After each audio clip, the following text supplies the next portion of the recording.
C.S. 루이스라는 영국의 영문학 교수이자 기독교 변증가 또 유명한 작가가 있습니다.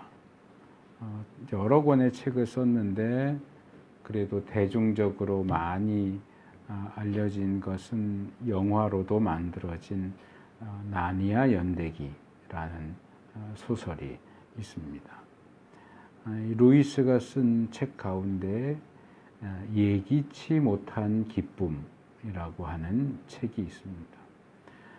이 책의 영어 제목은 Surprised by Joy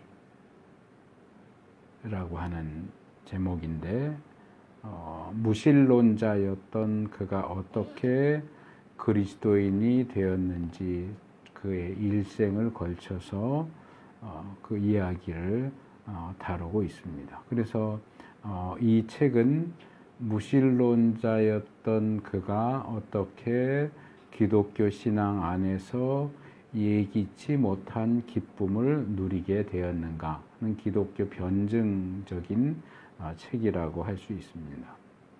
그런데 이 영문 제목, 책 제목은 C.S. 루이스에 대해서 관심을 가지고 있는 사람이라면 아마 대부분 그렇지 않을까 생각이 드는데 그와 관련된 또 다른 이야기를 떠올리게 합니다. 루이스는 영국 옥스포드 대학의 영어 영문학과 교수로 거의 평생을 독신으로 삽니다. 그러다가 그가 말년에 미국의 시인이고 작가인 조이 그레샴이라는 여자를 만나서 59살에 결혼을 합니다. 그러니까 결혼하기 전까지는 독신이었다는 얘기죠. 그런데 이미 결혼할 당시에 암에 걸려있던 조이는 결혼 생활 4년을 하고 죽습니다. 그래서 이들의 이야기가 나중에 연극으로 만들어졌고 거기에 기초해서 만들어진 영화가 섀도우랜드라고 하는 영화가 있습니다. 이것은 우리나라에서도 개봉을 했고 지금도 볼 수 있는 비디오 같은 것으로 볼 수 있는 영화입니다. 그리고 이 루이스가 조이를 잃은 슬픔을 이기기 위해서 일기 형식으로 적었던 글이 Grief Observed 라고 하는 것이 나중에 책으로 발간됐고 우리나라에서는 헤아려 본 슬픔이라고 하는 제목으로 번역됐습니다. 그래서 사실 그 책 내용은 전혀 관련이 없지만 이 Surprised by Joy라고 하는 그 책의 제목은 루이스의 아내였던 조이를 떠올리게 하고 그가 놀란 기쁨, 조이는 기독교적인 기쁨만이 아니라 자기의 아내였던 조이에게서 느꼈던 놀라움을 함께 이중적으로 함축한 그런 제목이 아닐까라는 생각을 하게 됩니다. 제가 이 예기치 못한 기쁨이라고 하는 책을 떠올린 것은 이 원래 책의 제목인 Surprised by Joy하고는 조금 다른 표현인데 제가 문득 이 Unexpected Joy라고 하는 표현을 떠올렸습니다. 이 Surprised는 단순히 놀랐다 그런 뜻이라고 하면 Unexpected는 예상하지 못했다, 기대하지 않았다.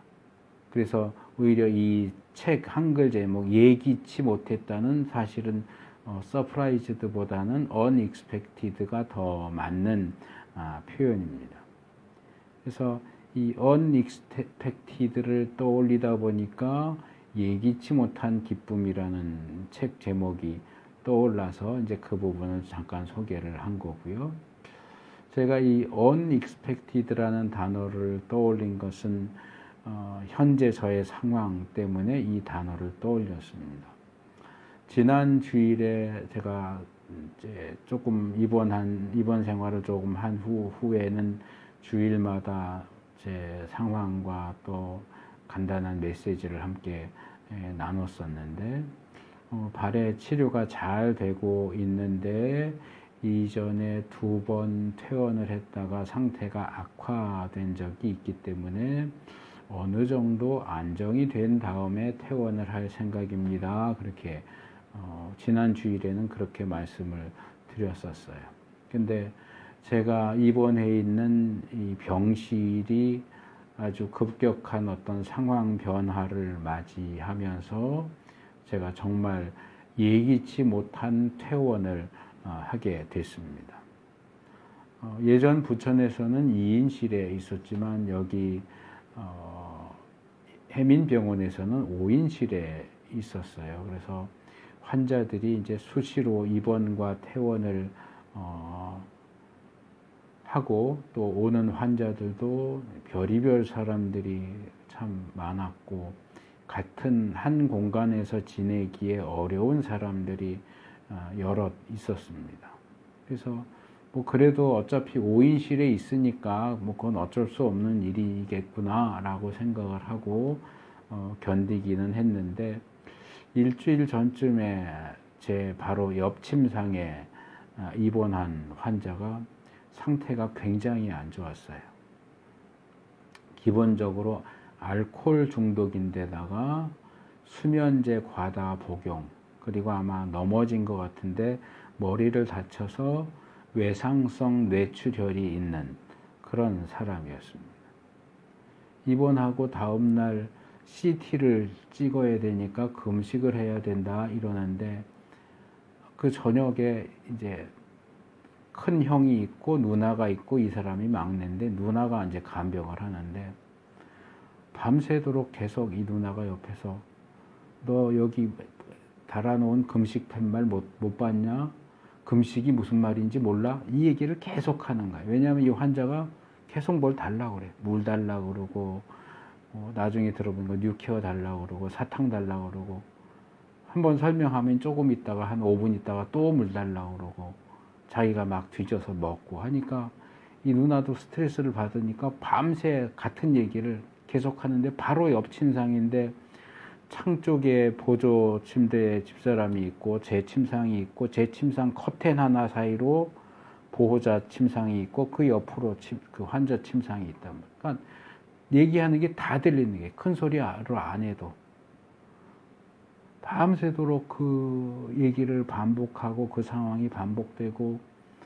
근데 뭐 이 환자는 공격적이진 않아요. 순한데 그냥 자기 하고 싶은 대로 하는 거예요. 뭐 막 벌컥벌컥 마시는 소리도 계속 들리고, 부시럭부시럭 하면서 뭐 까먹는 소리도 들리고, 밤새 잠을 못 잤어요. 그러니까 금식이 늘어날 수밖에 없죠. 어쩔 수 없이.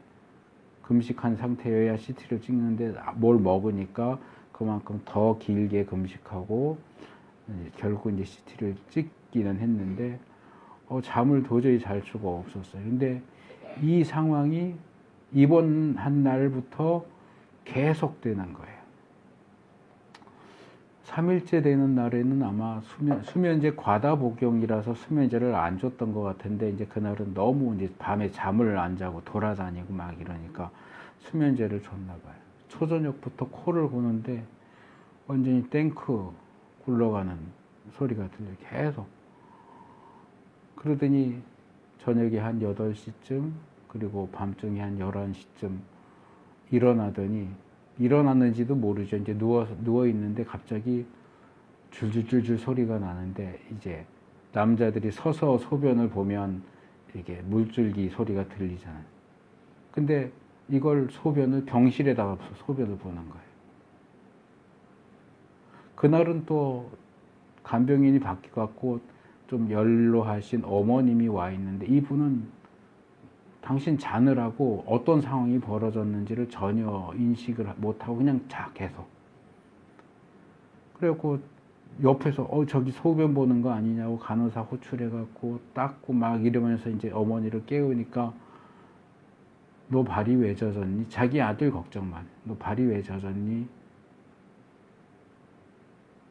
소변을 봤다는 건 전혀 생각도 못하고 뒤처리도 하나도 안 하고 간호사들만 고생을 하는데 이 밤에 병실에 소변 보는 일이 그 이후로도 계속 일어나는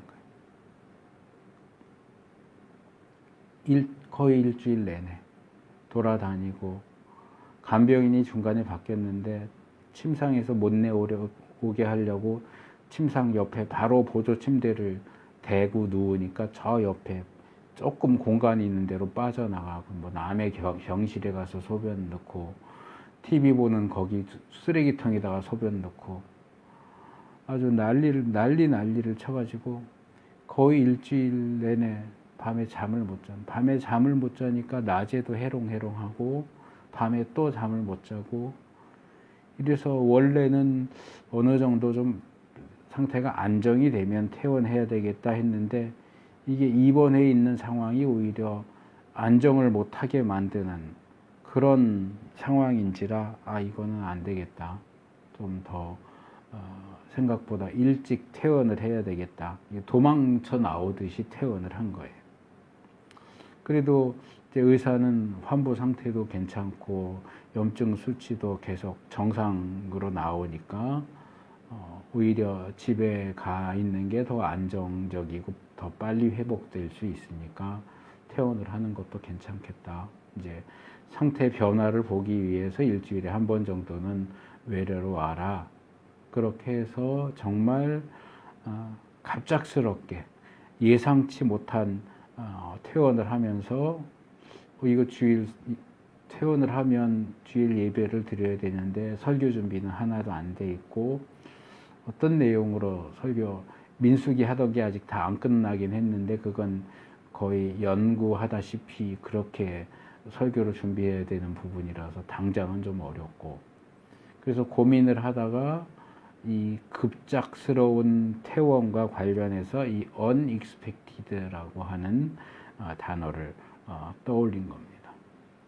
그래서 성경을 이렇게 찾다가 오늘 아까 읽어주신 열왕기하 7장 1절 2절 본문을 가지고 이 unexpected라고 하는 상황을 말씀을 나누면 되겠다 해서 이제 오늘 본문을 선택을 했고 본문을 이렇게 살펴보면서 이게 루이스의 책 제목처럼 그래서 오늘 제가 제목을 뜻밖의 은혜, 뜻밖의 심판 이렇게 잡았는데 뜻밖의 기쁨과 대비되는 뜻밖의 은혜를 받는 장면과 뜻밖의 심판을 받는 장면이 본문에 겹쳐서 나와요. 이중적으로 나와요. 그래서 그 두 가지 내용을 좀 말씀을 드리려고 합니다. 근데 이 두 절만 따로 떼서 읽으면 지금 무슨 얘기를 하는지 파악하기가 좀 어렵기 때문에 이 내용의 배경이 되는 6장 뒷부분과 본문 뒤에 나오는 7장 그 뒷부분까지를 함께 봐야 됩니다.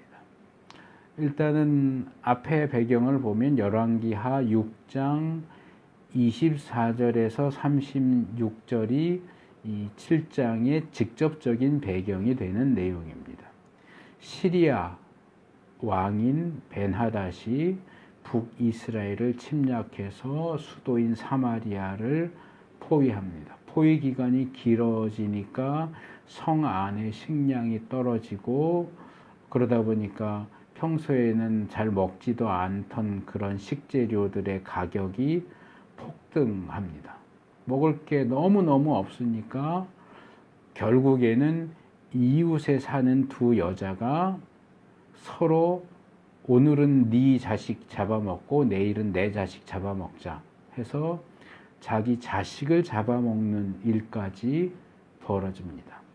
그리고 이렇게 이런 상황에서 어머니가 자기 자식을 잡아먹는 상황에 대해서는 이미 모세오경에서 예고된 어떤 심판, 어떤 저주에 대한 예고에 나오는 내용인데 레위기 26장 29절 그 복과 저주를 함께 다루는 레위기 26장과 신명기 28장 레위기 26장 29절에 그리고 신명기 28장 53절부터 57절에 이미 예언된 상황이 지금 벌어지고 있습니다. 그런데 이런 상황에서 당시 북이스라엘의 왕이었고 아합의 아들인 요람 왕은 느닷없이 내가 엘리야는 살려둘 수가 없겠다. 엘리야를 반드시 죽여버려야 되겠다라고 엘리사를 죽여야 되겠다고 엘리사에게 사람을 보냅니다. 그 6장 앞부분 또 그 이전부터 계속 이 요람 얘기가 나오는데 왜 그런지 모르겠는데 본문에는 그냥 이스라엘 왕 이렇게만 하고 요람 얘기가 처음 즉위할 때만 나오고 그 후로는 몇 장을 계속 이스라엘 왕 이렇게만 나오는데 그 사람이 요람이에요. 그 앞에 내용을 보면 엘리사가 이 요람을 여러 가지로 도와줍니다. 시리아가 쳐들어올 때 어디로 쳐들어올 테니까 거길 막아라 그래갖고 방비했던 적도 여러 번 있고 그러다 보니까 이 요람이 엘리사를 자기의 내 아버지 이렇게 부르기까지도 했어요. 그런데 이 상황이 어려워지니까 태도를 돌변해서 내가 엘리사를 살려두면 안 되겠다. 죽여야 되겠다. 라고 사람을 보내서 원망하고 핍박하는 모습을 보이고 있습니다. 그리고 그 상황에서 엘리사가 요람 왕 앞에서 예언을 한 내용이 1절이에요. 이 시리아의 포위로 폭등했던 식료품 값이 내일이면 바로 다음 날이면 정상화될 거다라고 예언을 하는 겁니다. 근데 말이 쉽지 상식적으로 생각을 해보면 성 안에 식료품 값이 정상화되려면 없던 식료품이 들어와야 되고요. 식료품이 들어오려면 일단은 포위하고 있는 시리아 군대가 물러나야 돼요. 그렇죠? 그리고 시리아 군대가 물러간다고 해서 바로 식료품이 유입되는 게 아니니까 시리아 군대가 물러나간 후에 여러 곳에서 식량을 구해서 사마리아로 가져오는 시간 이런 것들을 계산해 볼지라도 바로 다음 날 식료품 값이 정상화되는 일은 사실상 불가능한 일입니다. 그런 일이 어떻게 가능하겠어요? 여러분이 그 자리에 있었다면 아무리 이것이 선지자의 말이고 하나님의 말씀이라고 해도 지금 다 굶어 죽게 된 상황에서 그 말에 대해서 아멘 하고 받아들일 수 있겠습니까? 그랬더니 우리 모든 사람들의 대표격으로 이 요람 왕을 부축하고 있던 시종무관, 신하 중에 한 사람이 엘리야의 말을 반박을 하죠. 근데 여기 왕을 부축하고 있다라고 하는 이 번역은 정확하지 않은 번역이에요. 제가 이 열왕기 하도 생명의 삶 플러스 원어 묵상을 쓰면서 이 부분을 다뤘는데 히브리 원문을 보면 이 신하가 왕을 부축한다 그런 뜻이 아니고 왕이 신하를 의지한다, 왕이 신하에게 기댄다 그런 뜻이에요. 똑같은 표현이 열왕기하 5장 18절에도 사용이 되는데 나아만 이야기에서 나아만이 고침받고 돌아가면서 엘리야에게 이렇게 얘기하죠. 내가 왕이 가장 신뢰하는 신하라서 왕이 자기가 섬기는 림몬 신당에 들어가서 신상에게 절을 할 때 내 손을 의지하고 절하고 일어나고 합니다. 그래서 나도 어쩔 수 없이 같이 구부렸다가 일어나야 되는데 내가 그 림몬을 섬기느라고 절하는 게 아니니까 이해해 주세요 라고 얘기를 하는데 거기에 왕이 내 손을 붙잡고 나에게 기대서 앉았다 일어났다 한다 할 때 사용된 표현이 바로 이 표현이에요. 그러니까 신하가 부축하는 상황도 틀린 상황은 아니지만 정확하게 말하면 왕이 그 신하에게 기댄다. 확대하면 왕이 그 신하를 의지한다 그런 뜻이에요.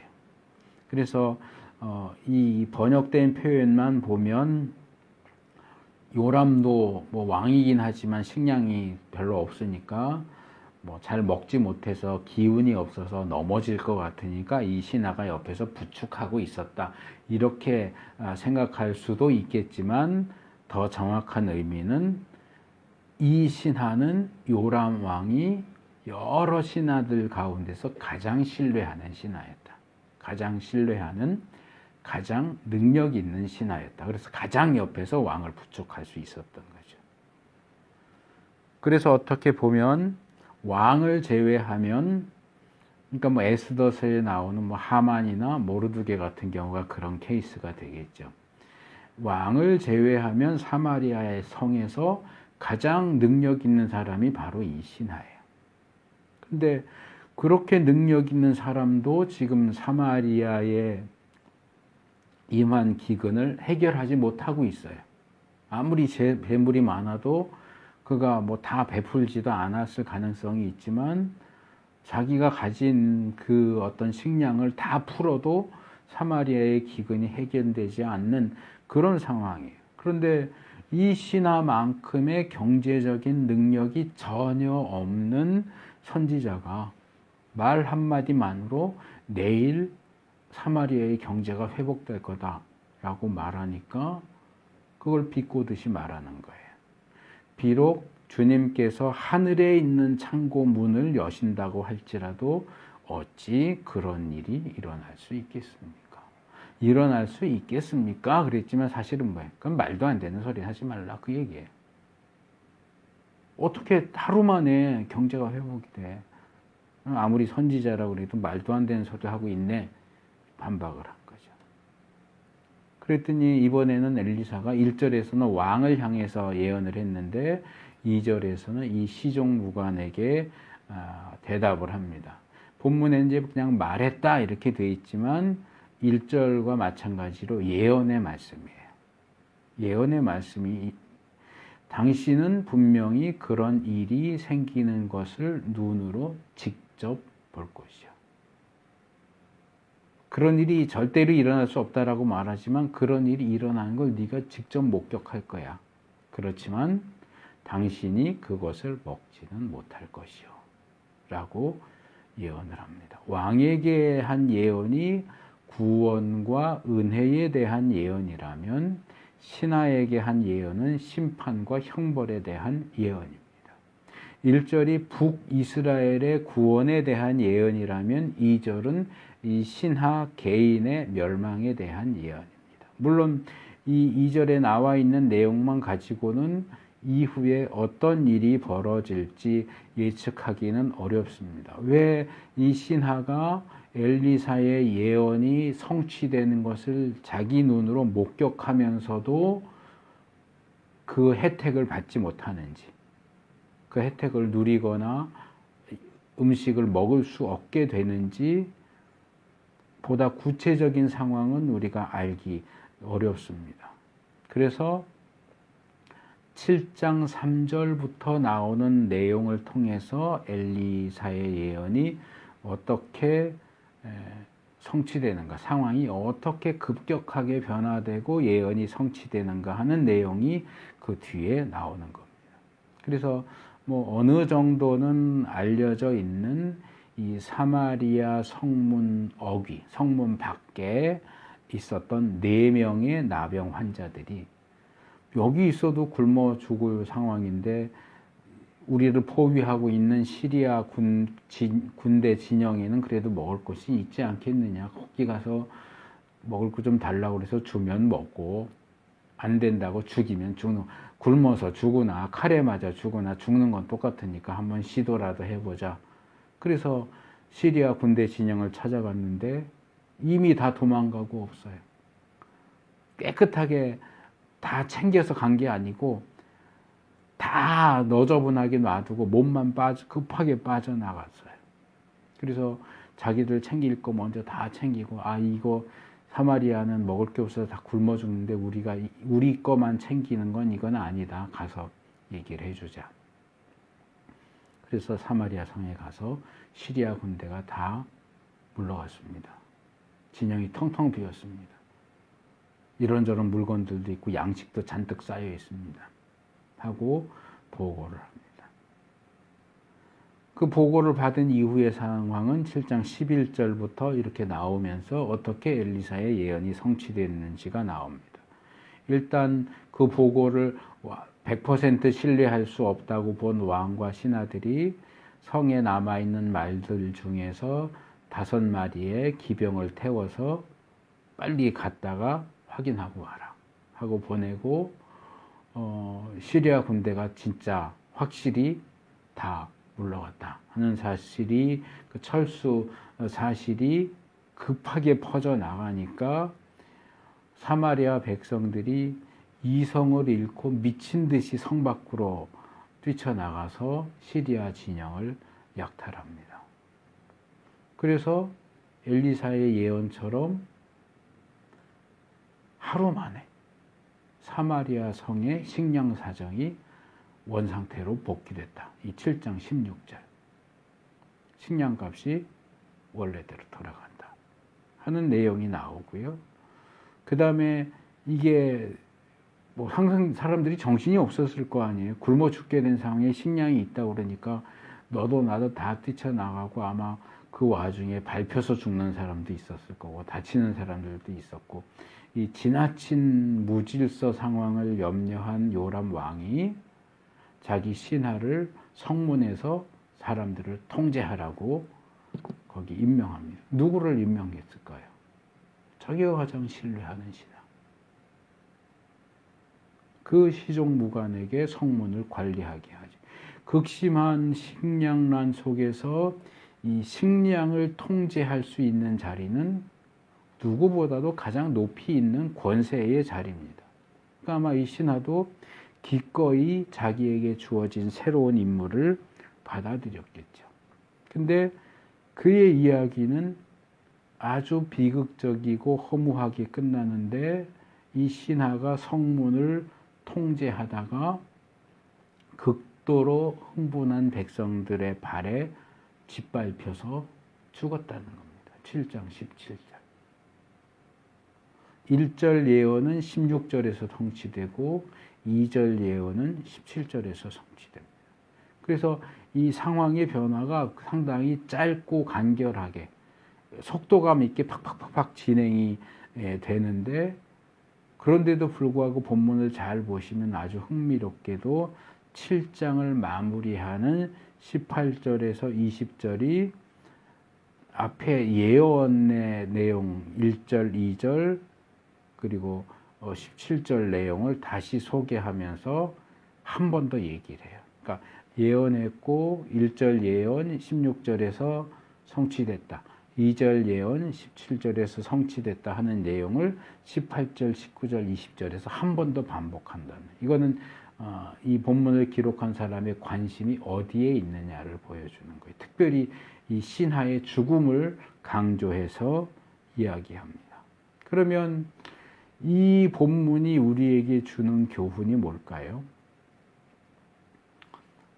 이스라엘 백성들에게 전혀 예상하지 못했던, 예기치 못했던 뜻밖의 은혜가 주어졌고, 아합이 가장 신뢰하던 신하에게는 역시 전혀 예상치 못했던 뜻밖의 심판이 내려졌습니다.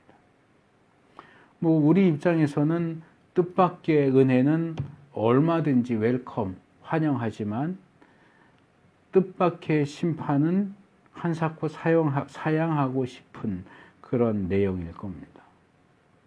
그런데 한번 생각을 해볼까요?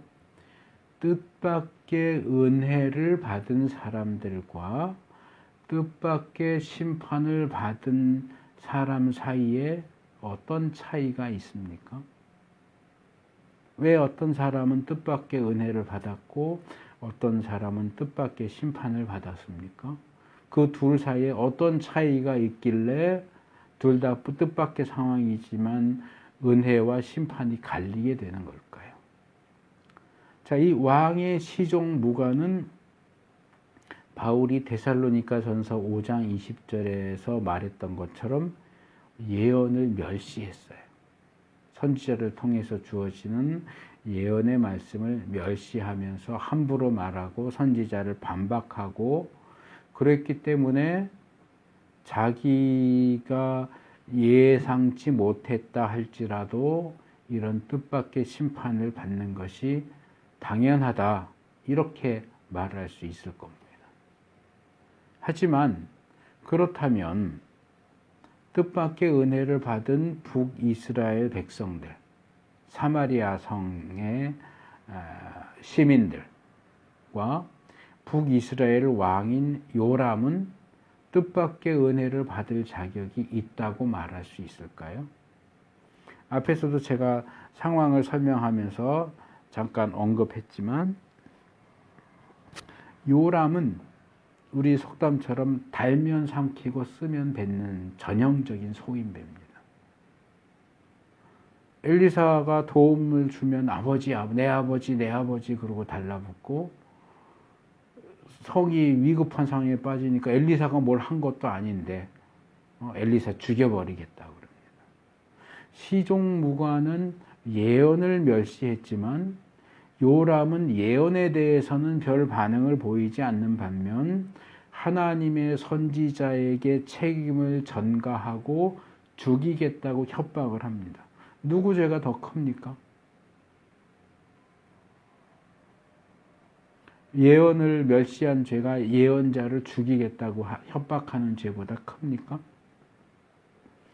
북이스라엘 백성들도 마찬가지입니다. 모두가 그런 건 아니지만 마치 사마리아 성 사람들의 대표처럼 등장하는 이웃하는 두 여자는 어미인데도 불구하고 서로의 자식을 잡아먹습니다.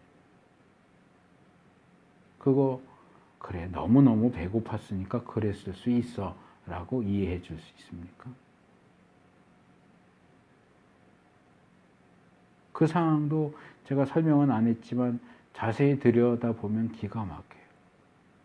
왕이 기근이 너무 심하니까 성을 시찰하고 있는데 한 여자가 불러요.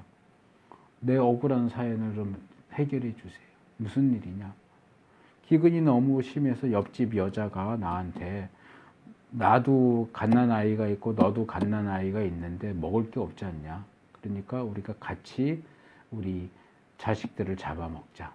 오늘은 네 자식 함께 잡아서 먹고 내일은 내 자식 잡아서 함께 먹자. 그래서 내가 내 자식을 내줘서 함께 먹었는데 다음 날이 되니까 그 못된 여자가 자기 자식을 안 내놓는다.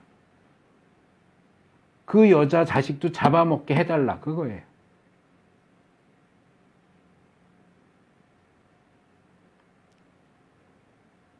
이런 천인공노한 행동은 아까도 말한 것처럼 율법에 이미 예언된 것이고 특별히 하나님에 대한 불순종과 배반의 결과 너희가 이렇게 될 거다라고 한 내용이에요.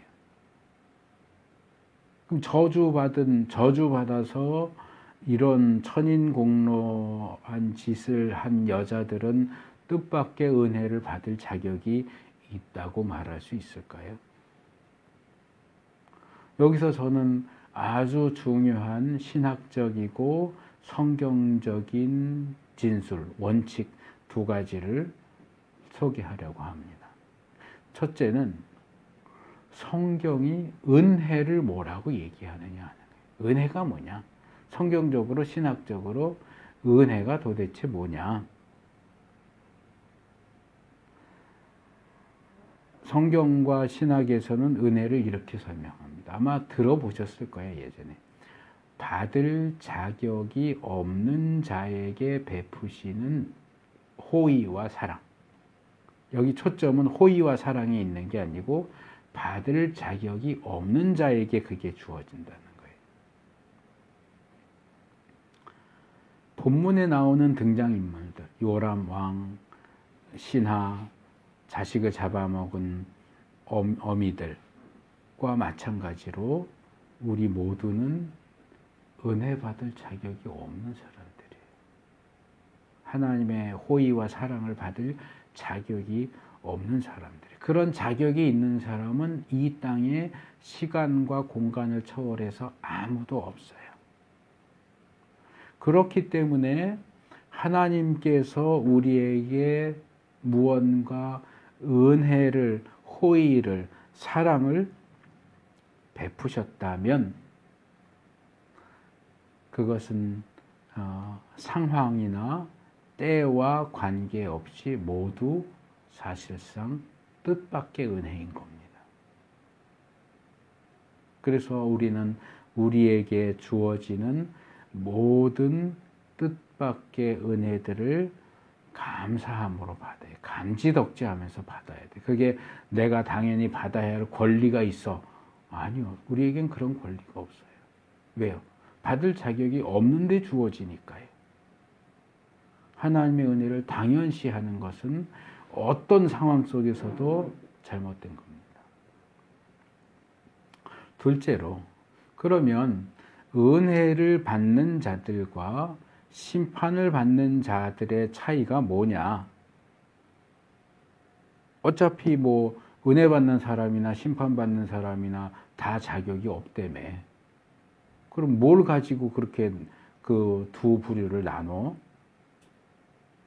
그 부분과 관련해서 성경과 신학은 우리 속담 같은 말에도 있잖아요. 잘 되면 내 탓, 못 되면 조상 탓. 이라는 말과 아주 흡사한 방식으로, 하지만 정반대로 이렇게 말합니다. 우리가 잘 된다면 그것은 하나님 덕분이고, 잘못된다면 그건 내 탓이다.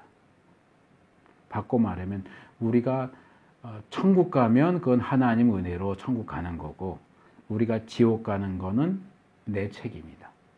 하나님 때문에 지옥 가는 게 아니고 내가 죄인이라서 지옥 가는 거예요. 천국 가는 건 내가 잘해서 천국 가는 게 아니고 하나님의 은혜로 천국 가는 거예요. 잘 되면 하나님 덕분, 못 되면 내 탓이라고 가르칩니다.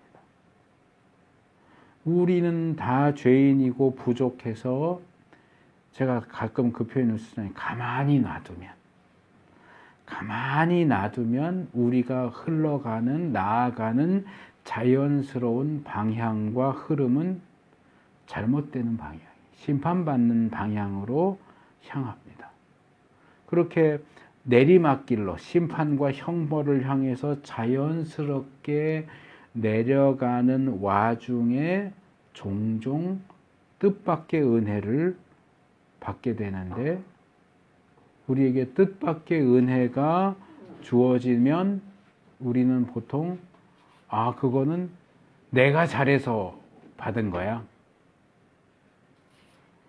내 탓이야, 내 덕분이야 라고 주장하고 싶겠지만 성경은 아니라고 얘기하는 겁니다. 우리가 받는 모든 뜻밖의 은혜는 우리가 잘해서 주어지는 게 아니라 하나님이 좋은 분이셔서 주어진다는 거예요.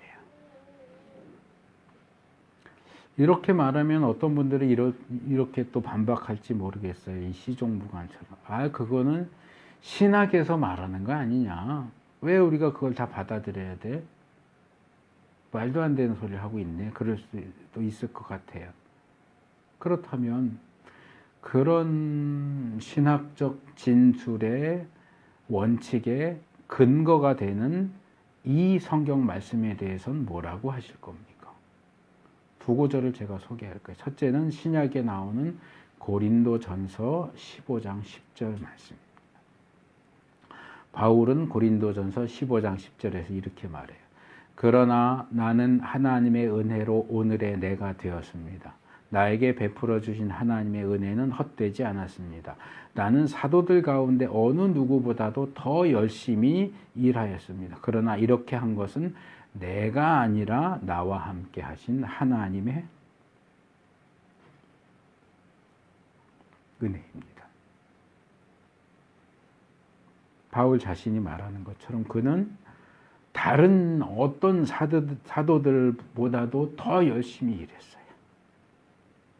그래서 기독교 안에 그렇게 잘 알려진 그런 위치에 오늘의 내가 되었다라고 얘기해요. 그러면 바울이 바울 된 것은 누구 덕분입니까? 내가 열심히 해서 그래 라고 말할 수 있겠지만 바울은 내가 열심히 해서 오늘날의 내가 됐다라고 말하지 않아요. 뭐라 그래요?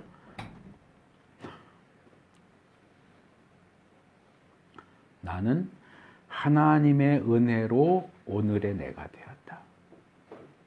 나에게 베풀어 주신 하나님의 은혜가 헛되지 않았기 때문에 내가 사도들 가운데 어느 누구보다도 더 열심히 일했지만 그것은 내가 한 게 아니라 나와 함께 하신 하나님의 은혜 덕분이다 라고 말합니다. 그것과 비슷한 내용이 구약에도 나오죠. 신명기 8장 17절과 18절에서 모세는 앞으로 가나안 땅에 들어가면 벌어질 수 있음직한 상황을 염두에 두고 이렇게 말하죠. 당신들이 마음속으로 이 재물은 내 능력과 내 손의 힘으로 모은 것이라고 생각할 것 같아서 걱정이 됩니다. 그러나 주 당신들의 하나님이 당신들의 조상에게 맹세하신 그 언약을 이루시려고 오늘 이렇게 재산을 모으도록 당신들에게 힘을 주셨음을 당신들은 기억해야 합니다. 가나안에 들어와서 땅을 얻고 재물을 얻으면 무슨 생각이 들어요? 내가 능력이 있어서 내가 해서 내 손으로 내 힘으로 내가 열심히 일해서 이거 다 내가 얻은 거야 라고 생각하겠지만 아니다. 하나님이 너에게 재물을 얻을 수 있는 힘을 주셨다. 너에게 생명 주시고 시간 주시고 능력 주시고 기회를 주시고 그래서 얻는 건데 왜 자꾸 네가 했다고 그러냐.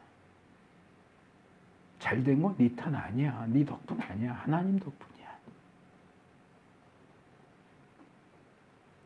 자, 신학자들만 그렇게 말하는 게 아니고 성경은 구약과 신약을 관통해서 똑같은 원칙을 얘기해요.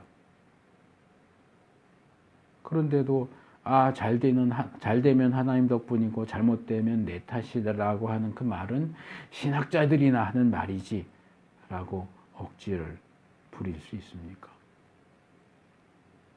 죄인인 우리는 기본적으로 심판과 형벌을 향하도록 세팅이 그렇게 돼 있어요.